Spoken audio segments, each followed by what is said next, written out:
Deputy Secretary General of the CARICOM Secretariat, Dr. Armstrong Alexis. Thank you for joining me for this interaction for us to discuss the CARICOM Secretariat-Strategic Plan 2022 to 2030. Could you sum up for me what the strategic plan is intended to do?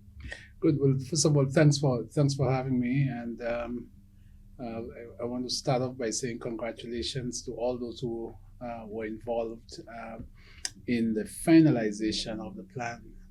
The plan was a collective effort of every department, every unit, every directorate of the Secretariat. And primarily, the plan has been designed to provide us with a compass towards 2030. 2030 is the year when the entire global community will reflect on the Sustainable Development Goals and the extent to which we have achieved the outcomes that we would have set ourselves, or the goals that we would have set ourselves for human and social development. And for the development of the member states of the United Nations, of which, of course, all of the CARICOM member states are part of. And therefore, in designing our strategic plan, we took into consideration that our member states have already made global commitments, which would weigh down to the benefit of every citizen in the community. So the strategic plan provides us with that focus, provides us with that compass towards 2030. And that is, of course, in accordance as well with our revised Treaty of Chaguaramas and the objectives set out in the treaty. If I might just narrate part of the vision of the plan that says a community that is integrated, inclusive, and resilient, driven by knowledge, excellence, innovation, and productivity. And the part that I like, where every citizen is secure and has the opportunity to realize his or her potential. I think this speaks to inclusivity. Absolutely. Thinking about all CARICOM nationals. How is the plan intended to achieve that kind of inclusivity? Great. You have to go way back to the raison d'etre for the Caribbean community.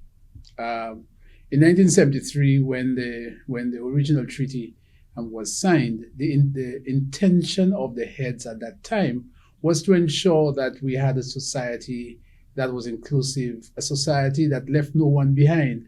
Leave no one behind has become a more recent global endeavor. But the Caribbean community was actually designed to ensure that our citizens grew economically, our communities, our member states grew in terms of development at an equal pace, so that no country in the Caribbean would be left behind. The strategic plan captures that ethos. The strategic plan captures the fact that as a Caribbean community, our responsibility, both as individual member states and the governments of those individual member states, and the Caribbean Community Secretariat as the chief organ, administrative organ of the community, our emphasis must be on the people of the region and the development of the people of the region. So you will see in the strategic plan that the areas of focus all speak to the objectives as set out in the treaty, and the intent of the strategic plan is to pursue a development trajectory that is in keeping with the revised Treaty of Chaguaramas, but has as its primary focus the development of the people of the region. We have to ensure that the people of the region are exposed to viable, sustainable, and prosperous lives. If we cannot achieve that, then we would have failed in our endeavor. Would you say that this strategic plan for the Secretariat is predicated on what was the Community Strategic Plan 2015 to 2019? And if you can create some of the linkages, right, some of the similarities, the differences. Yes. So originally, when we started the process of designing what was at the time thought of as the 2020 to 2030 strategic plan, the idea was to develop a successor plan to the 2015 to 2019 Community Strategic Plan. There were a number of things that would have intervened and caused us to change course slightly. The primary one was, of course, the COVID-19 pandemic, which really threw the region off kilter a bit. Many of our countries saw economic depression. We saw reversals in gains on the Sustainable Development Goals.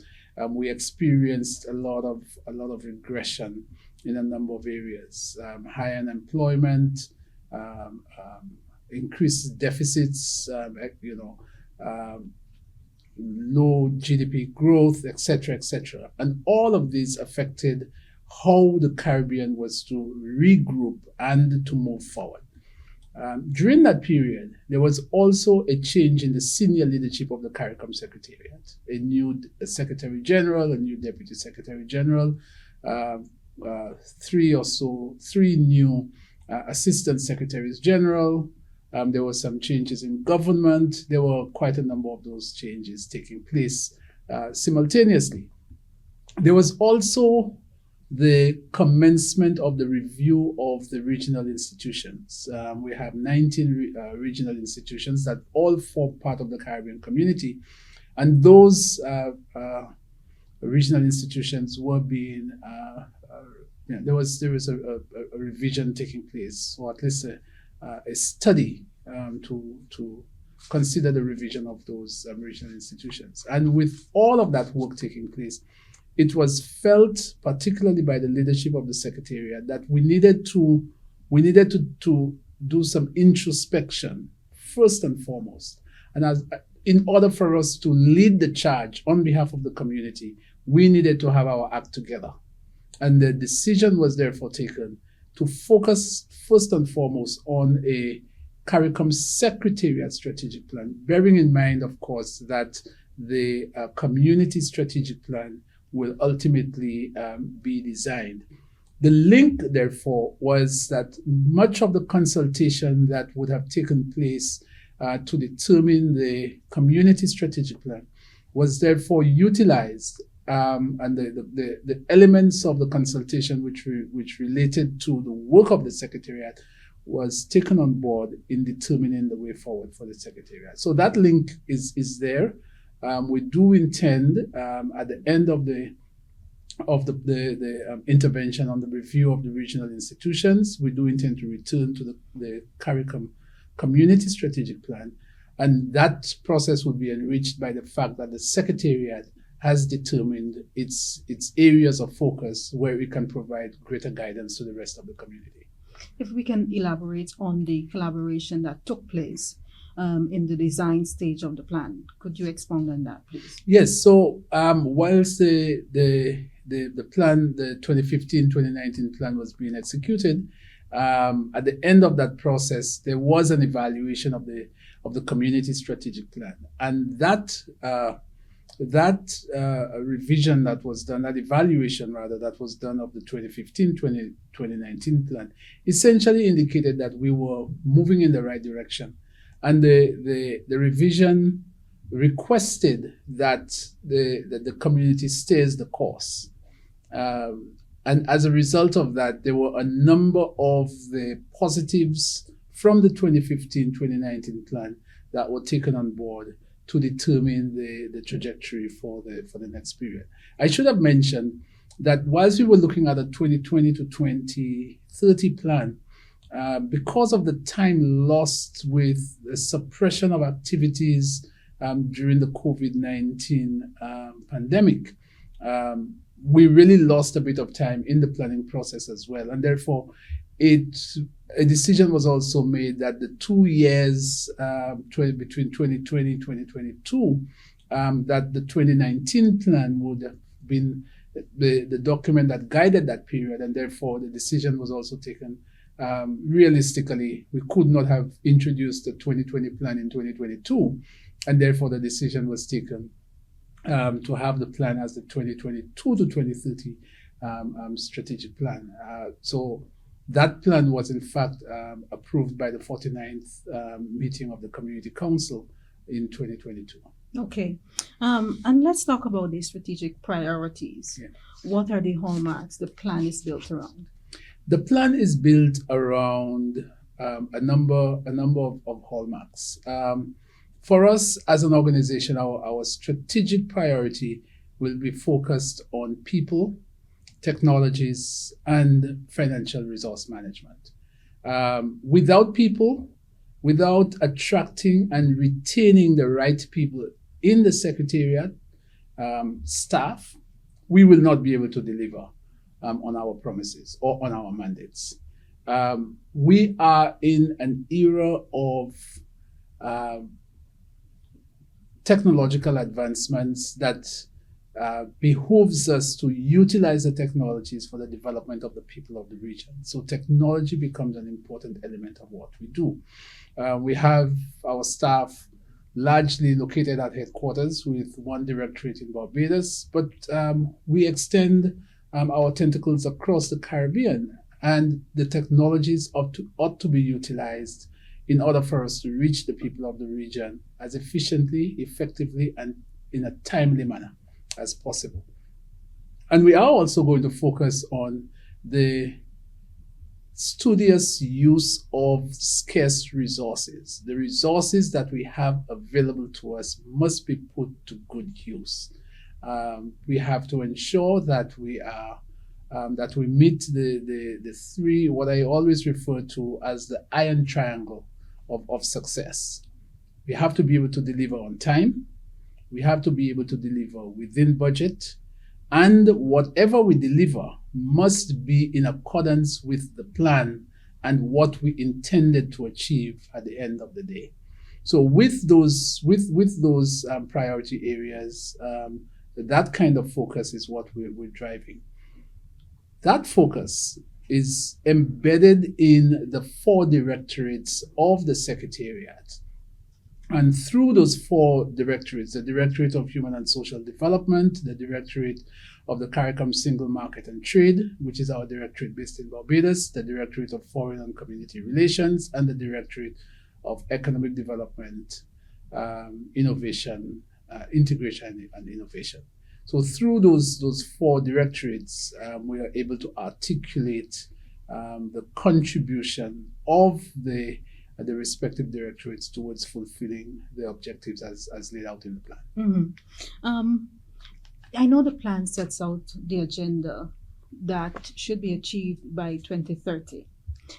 Could you say how the plan is being implemented for that goal to be achieved by, or those goals to be achieved by 2030? Okay, so the first thing that the plan does is to articulate the link between, as I think I mentioned that earlier, the link between the revised treaty, which is our core guiding document, and the functions of the Secretariat through the respective directorates. We have identified a number of areas in which we wish to focus based on the conversation, the stakeholder engagements that would have taken place during the evaluation of the 2015-2019 community plan. In those efforts, the Secretariat recognized that there are a number of areas, including the new mandates and decisions of heads of government, that will determine where we go as a community. We have to ensure that we build resilience as a community. We have to ensure that we integrate with the international community and become forceful players on the international stage.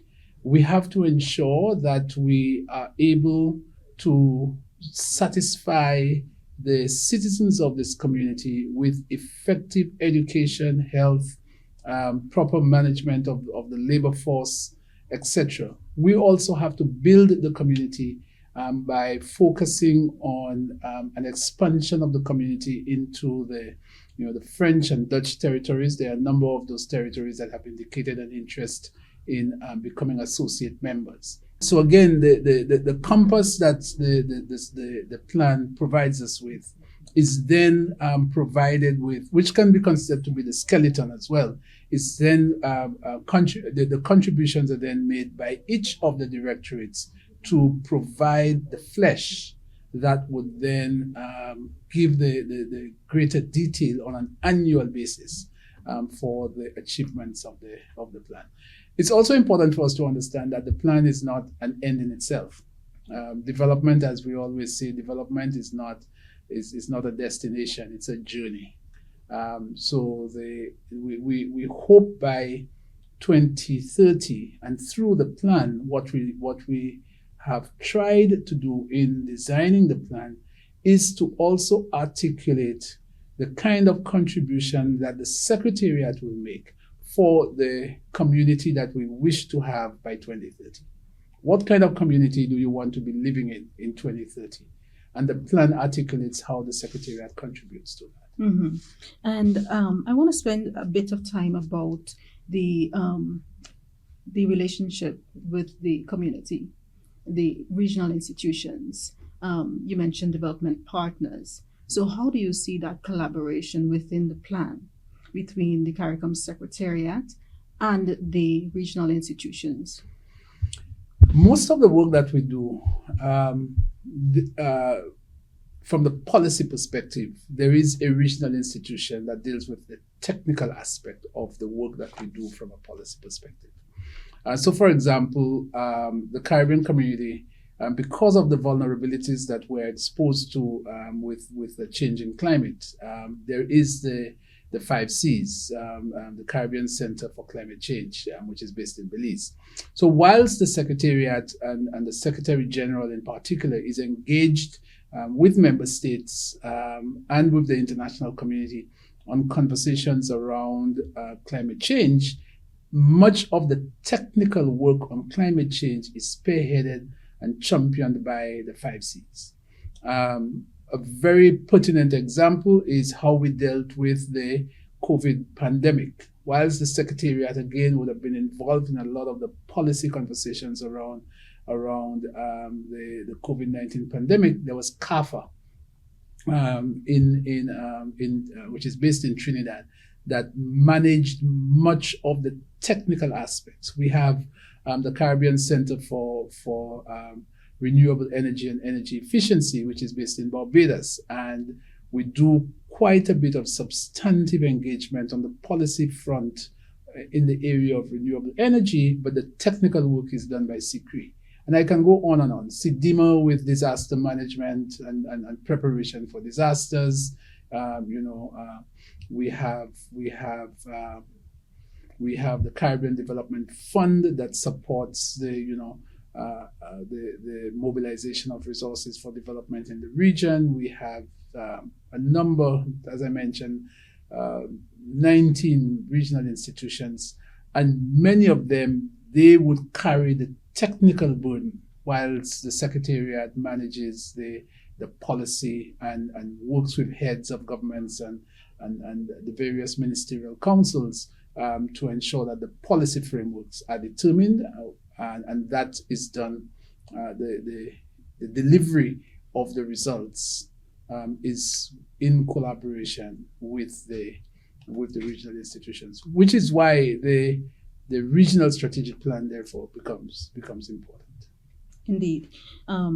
What I found very interesting was the intention to raise awareness of the Charter of Civil Society and streamline how the community engages with a broad range of CARICOM stakeholders for a more inclusive collaboration in a more efficient manner. Mm-hmm. Talk about that intention to kind of re-engineer, to bring to the fore the Charter of Civil Society and to have that come to life again. Yes. So, normally when the average citizen thinks of CARICOM, they think of the Secretariat. When you hear CARICOM, you think of the CARICOM Secretariat. But for others, when they hear CARICOM, they only think of what happens between the Secretariat and governments. CARICOM is more than just governments and more than just the CARICOM Secretariat. The engagement with the citizens of the region, and that is why, again, we say that we want a region where, citizens feel a sense of value, where there is sustainability and there is prosperity for all. In order for us to achieve that, we have to engage a wider spectrum beyond just the government of the day in the member states. And the Charter of Civil Society was in fact adopted by the heads of government to reflect that, to reflect a wider embrace of ideas, to allow ideas to contend beyond just that of what is emerging from the governments of the Caribbean, of the Caribbean community.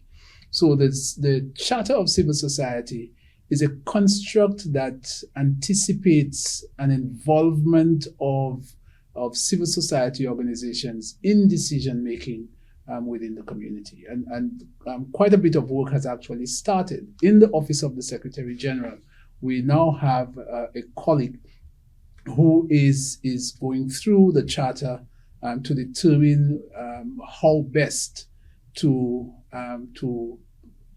engage civil society. There may be a slight problem in the sense that within civil society in the Caribbean currently, there's not much organized grouping where we can easily identify the civil society organizations that we will be working with. But that is what the colleague in the Office of the Secretary General is currently reviewing. Now, if you think about it as part of the course, as part of the compass that we have set ourselves to 2030, already in the very first year, we are beginning to review how best to achieve that. We anticipate that there will be challenges, but if we start from year one of an 8-year plan, I can guarantee you we will find a solution well before 2030. And by 2030, civil society would have been part of the conversation about the kind of society, the kind of community we want by 2030. Deputy Secretary General Armstrong Alexis, thank you for joining me to share those insights on the CARICOM Secretariat's Strategic Plan 2022 to 2030. Is there any final nugget you'd like to leave? Yes, well, my final nugget will really be an appeal to all users and all those who wish to get a greater understanding of what the Secretariat has set itself to achieve, both internally for staff, as we design our interventions, as we anchor what we do. Our staff will have to be very familiar with the strategic plan. So we do intend to have some internal communications around that. Your department will be very key in ensuring, in supporting the rollout of the plan internally. And of course, we are going to be utilizing the plan to mobilize greater support from the international community, from our development partners. And of course, we have shared the plan already with our member states, so they are currently familiar with what it is that we do. And since 2023 is the 50th year of the signing of the Treaty of Chaguaramas, we will also utilize that opportunity through the various events planned for the commemoration of the 50th anniversary of CARICOM to spread spread our wings a bit and to ensure that the community is fully aware and can hold us accountable as a result of the putting out of that plan in the public domain. It's certainly an exciting time for CARICOM and the Secretariat, and we are happy to be a part of that process and to support in any way that we can. Thank you again. Thank you very much. Thank you.